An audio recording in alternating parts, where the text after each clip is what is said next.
नमस्ते दोस्तों, आपका स्वागत है मिडनाइट खून में। आज हम आपको लेकर चलेंगे एक सुनसान हवेली की ओर, जहां रात के अंधेरे में छिपी हैं भूतिया परछाइयां और अजीब आवाजें। तैयार हो जाइए, क्योंकि अब शुरू होती है हमारी कहानी। भूतिया हवेली की रात। रात का समय था। गांव के किनारे घने जंगल के बीच एक पुरानी हवेली खड़ी थी। हवेली इतनी पुरानी थी कि उसकी दीवारों से ईंटें गिर रही थीं, खिड़कियां टूटी हुई थीं और दरवाजे चरमराते थे। गांव वाले कहते हैं कि यह हवेली दशकों पहले एक अमीर नवाब की थी, लेकिन अचानक उसका परिवार गायब हो गया और हवेली वीरान हो गई। रात के समय हवेली से अजीब आवाजें आती थीं। कभी घंटियां बजती, कभी फुसफुसाहट सुनाई देती और कभी ऐसा लगता कि कोई उनके पीछे चल रहा हो। 3 दोस्तों अर्जुन, समीर और नीतू ने तय किया कि वे हवेली में जाकर खुद की हिम्मत आजमाएंगे। गांव वालों ने उन्हें चेतावनी दी, तुम लोग मत जाना, वहां सिर्फ डर और अंधेरा है। लेकिन तीनों ने हंसते हुए कहा, डर के लिए कुछ नहीं है, बस कुछ पुरानी हवेली है।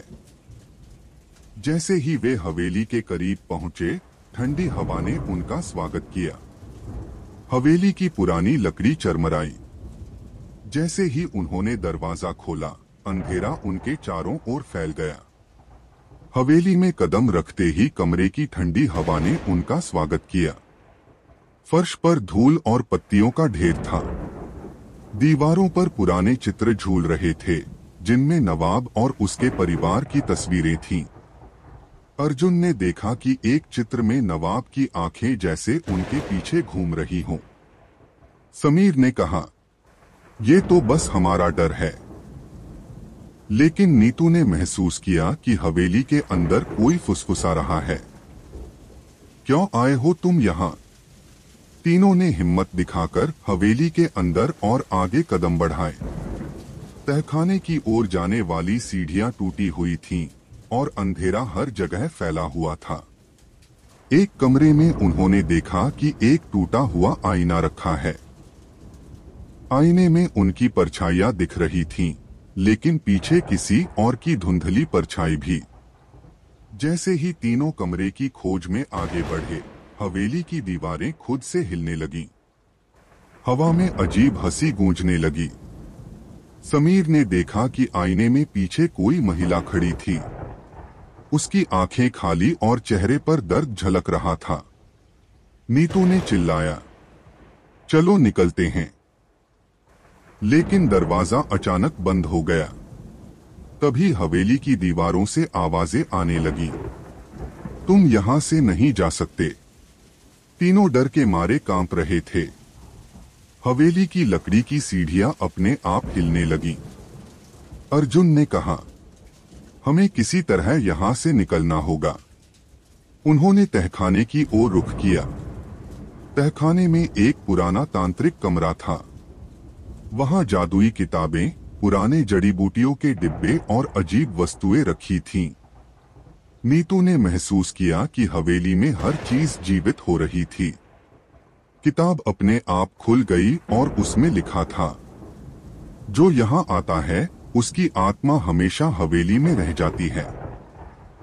तभी उन्होंने सुना कि हवेली के ऊपर वाले कमरे से कदमों की आवाज आ रही है। सीढ़ियां टूटी हुई थीं, लेकिन आवाजें उनके चारों ओर से आ रही थीं। हवेली के अंदर रात गहरी हो गई। चित्रों में बंद लोग अचानक जीवित हो गए थे। नवाब और उसकी पत्नी की छाया उनके सामने खड़ी थी। अर्जुन ने कहा, हम सिर्फ डर के कारण यहाँ हैं, ये सब असली नहीं हो सकता। लेकिन हवेली की दीवारें खुद से हिलने लगीं। आईने में उन्होंने देखा कि उनके चारों ओर कई और परछाइयां खड़ी हैं, उनके जैसे ही लोग, लेकिन चेहरे भय और पीड़ा से भरे थे। नीतू ने फुसफुसाया, हम यहाँ फंस गए हैं। हवेली के मुख्य दरवाजे पर प्राचीन ताला अपने आप खुल गया। तीनों ने भागने की कोशिश की, लेकिन हवेली की अदृश्य शक्ति उन्हें रोक रही थी। अर्जुन ने आईने की तरफ देखा। वहां सिर्फ उनकी परछाइयां नहीं थीं, बल्कि एक अजीब महिला की स्याही जैसी छाया उनके पीछे खड़ी थी। जो यहाँ आता है वह हमेशा हमारे साथ रह जाता है, उस छाया ने कहा। तीनों दोस्तों की चीखें हवेली में गूंजती रहीं। सुबह गांव वालों ने देखा कि हवेली के बाहर सिर्फ 3 खाली जूते और उनकी चादर पड़ी हुई थी। गांव वाले कहते हैं, हवेली अब भी रात के समय फुसफुसाहट करती है और जो भी पास जाता है कभी वापस नहीं आता। तो दोस्तों, ये थी हमारी आज की कहानी भूतिया हवेली की रात। क्या आप भी कभी उस हवेली के पास जाने की हिम्मत करेंगे? अगर आपको यह कहानी डरावनी लगी तो हमारे चैनल मिडनाइट खून को सब्सक्राइब करें और बेल आइकन दबाएं। अगली डरावनी कहानी में फिर मिलेंगे।